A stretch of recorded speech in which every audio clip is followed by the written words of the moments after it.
Olá, o tema do nosso trabalho é suplementação com vitaminas, fazer ou não fazer, eis a questão, com foco nos íons de zinco e cobre. A importância do zinco é dividida em 3 categorias, que são as catalíticas, estruturais e reguladoras. Em relação às catalíticas, o zinco favorece a lipogênese, glicogênese e glicólise, participa da síntese de hormônios, como por exemplo no armazenamento, síntese e liberação da insulina, reduz o estresse oxidativo e compõe estruturalmente a enzima superóxido dismutase, cuja função é reduzir a toxicidade das espécies reativas de oxigênio. A importância na questão estrutural do organismo é que o zinco estabiliza as moléculas de RNA e DNA, favorece os fatores de transcrição, e quando a gente fala fatores de transcrição, a gente está falando também de proteínas. Favorece o crescimento e desenvolvimento do indivíduo e fortalece o arcabouço da membrana celular. A importância na parte reguladora do organismo é que o zinco está envolvido em alguns processos do sistema nervoso central, é imunomodulador, ou seja, ele atua como anti-inflamatório, por exemplo, e também tem ação anticancerígena, mas isso em alguns casos, casos experimentais principalmente. Agora, em relação aos prós da suplementação do zinco, é que ele pode atuar no sistema imunológico, como a gente havia visto anteriormente, que ele é um imunomodulador, ele estimula os fatores da proliferação das células do sistema imune, ou seja, os fatores de proliferação que são proteínas, participa do controle glicêmico, mas necessita de mais estudos. Ele também está envolvido ele atua como um cofator nas reações de deiodinação, em que ocorre a transformação de tiroxina para triiodotironina. Em relação ao sistema nervoso, ele previne a neurodegeneração, mas os contras da suplementação em excesso do zinco é que pode sim haver toxicidade, causando sintomas como náuseas, vômitos, diarreia e, em casos graves, danos ao fígado.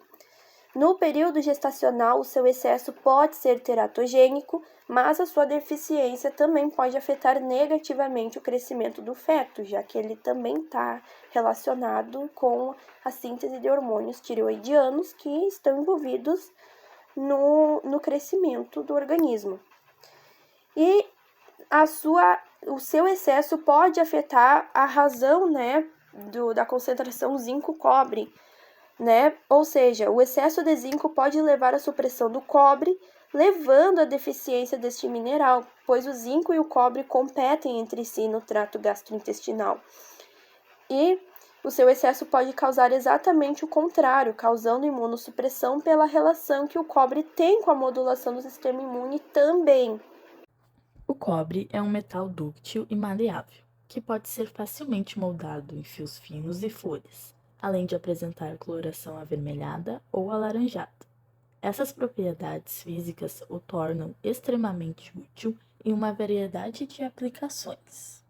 Para os seres vivos, o íon cobre 2+, é um elemento essencial, que depois do ferro e do zinco é o metal mais abundante em humanos. Sua relevância biológica deve-se à sua participação na composição de um grande número de proteínas e enzimas, desempenhando funções como transporte de elétrons em reações químicas, metabolismo do oxigênio e ativação do oxigênio para oxidação de substratos. O cobre funciona como um intermediário de transferência de elétrons em reações redox e como um componente alostérico de enzimas, conferindo uma estrutura apropriada para a atividade catalítica. Além de participar da formação de colágeno, elastina, melanina, glóbulos vermelhos e auxiliar na absorção de ferro. Porém, o excesso de cobre no organismo, caracterizado hipercoprismo ou hipercupremia, pode ser tóxico devido à sua afinidade com o grupamento sulfridila, presente em várias enzimas, o que pode resultar na inativação das enzimas, afetando uma variedade de processos metabólicos e bioquímicos.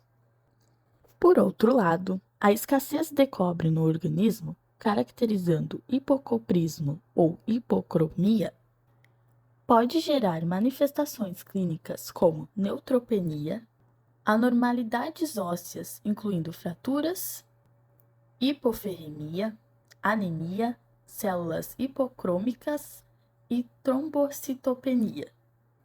Essas manifestações clínicas informam deficiências na constituição de glóbulos vermelhos, assim como má absorção de ferro pelo organismo e defeito na formação de tecido conjuntivo. Dentre os prós da suplementação de cobre, encontra-se síntese de colágeno, elastina e melanina, que são importantes para a saúde da pele, ossos e tecidos conjuntivos. Metabolismo energético, ajudando a converter alimentos em energia, a partir das enzimas.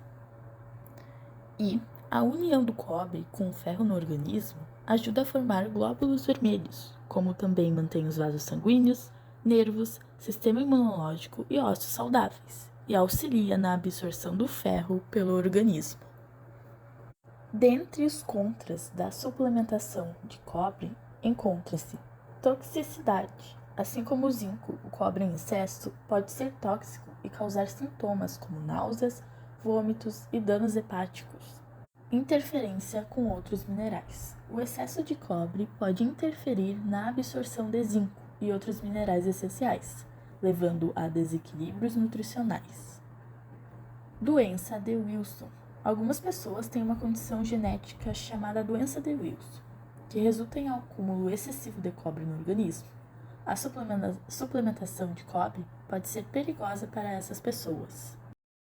A RDC número 269 de 2005, da Agência Nacional de Vigilância Sanitária do Ministério de Saúde, Anvisa, estabeleceu que os valores de ingestão diárias recomendado IDR, considerando a necessidade de orientar consumidores e produtores de alimentos sobre os valores recomendados de proteínas, vitaminas e minerais. No Brasil, os suplementos vitamínicos ou de minerais são regulamentados pela Anvisa, por meio da Portaria número 32 de 1998, da Secretaria de Vigilância em Saúde do Ministério da Saúde, SVS.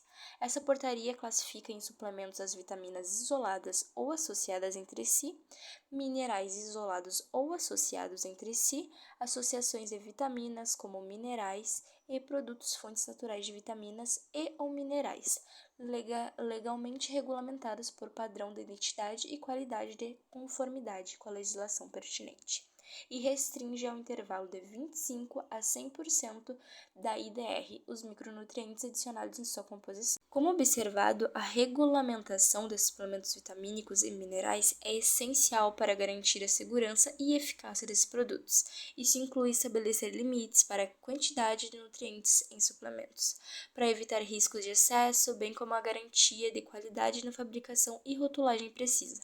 Antes de iniciar a suplementação de qualquer vitamina ou mineral, é importante consultar um profissional de saúde, que pode avaliar suas necessidades individuais e orientá-lo sobre a suplementação adequada, levando em consideração sua dieta e saúde geral.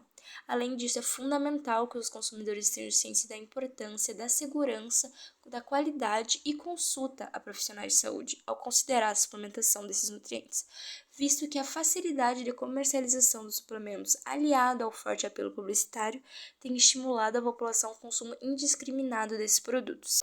Os minerais zinco e cobre desempenham papéis vitais no corpo humano, incluindo funções essenciais para a saúde.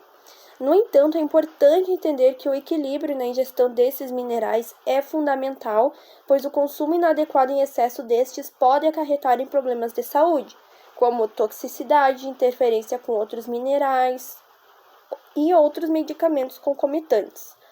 Além disso, tanto zinco quanto cobre competem por absorção no intestino, o que significa que um excesso de um mineral pode interferir na absorção do outro mineral, o que pode levar a desequilíbrios nutricionais e problemas de saúde a longo prazo. Visto isso, a atenção farmacêutica pode desempenhar um papel crucial na segurança e eficácia dos suplementos para os consumidores. Para garantir essa segurança, é necessário seguir um processo que inclui avaliação personalizada e monitoramento contínuo. A avaliação prévia personalizada envolve a análise das necessidades individuais de cada pessoa, levando em consideração fatores como idade, sexo, ingestão dietética atual, condições de saúde e os objetivos de saúde. Portanto, a dosagem e o intervalo dos suplementos devem ser ajustados de acordo com essas necessidades individuais.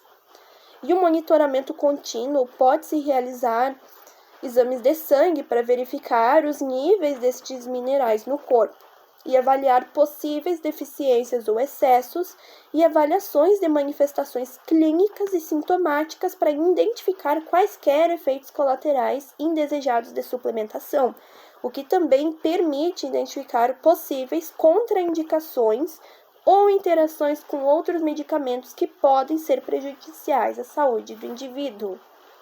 Entretanto, a tarefa farmacêutica nem sempre é bem compreendida pela população em relação aos suplementos.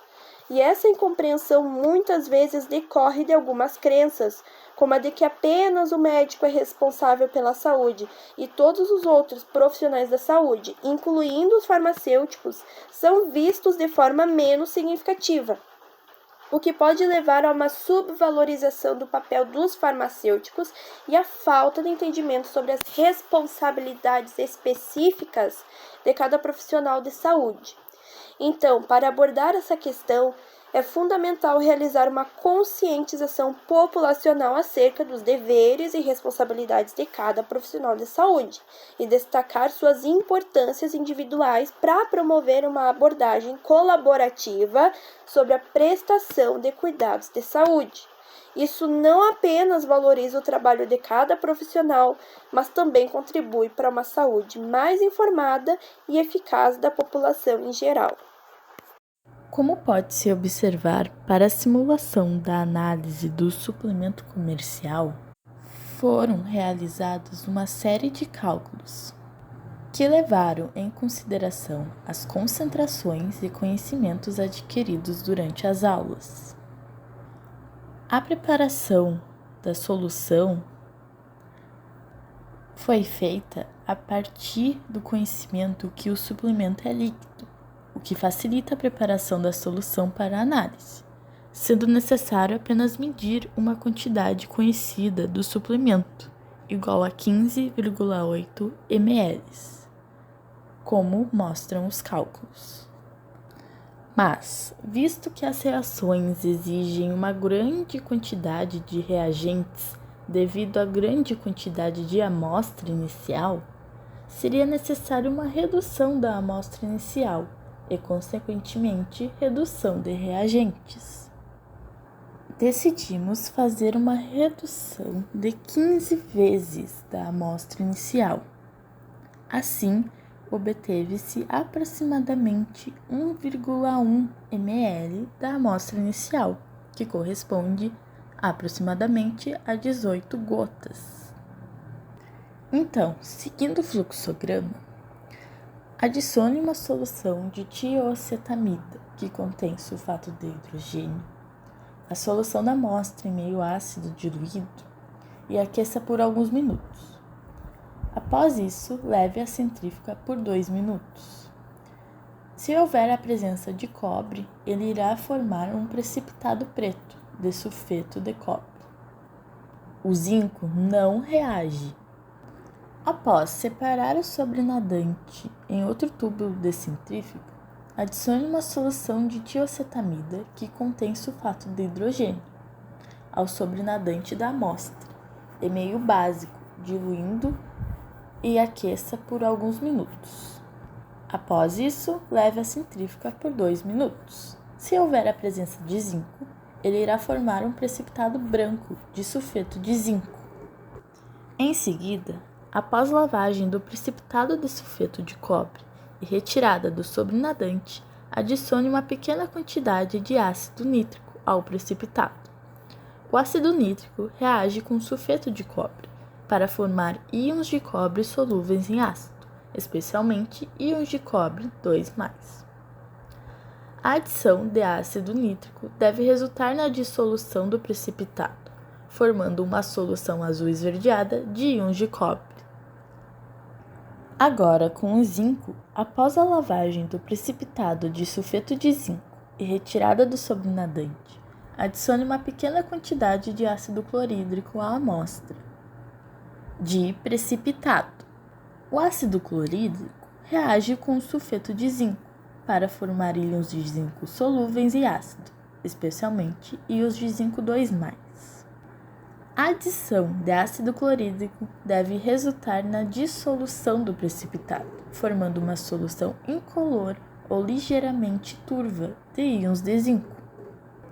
Continuando, adicione aos íons de cobre uma solução de ferrocianato de potássio.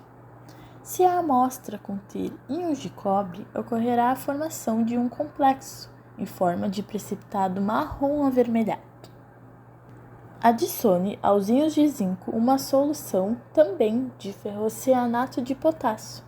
Se a amostra conter íons de zinco, ocorrerá a formação de um complexo em forma de precipitado branco, mas na oxidação colorido.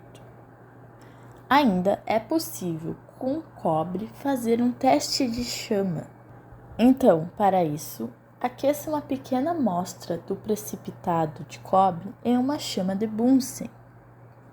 O cobre produzirá uma chama azul esverdeada, confirmando sua presença.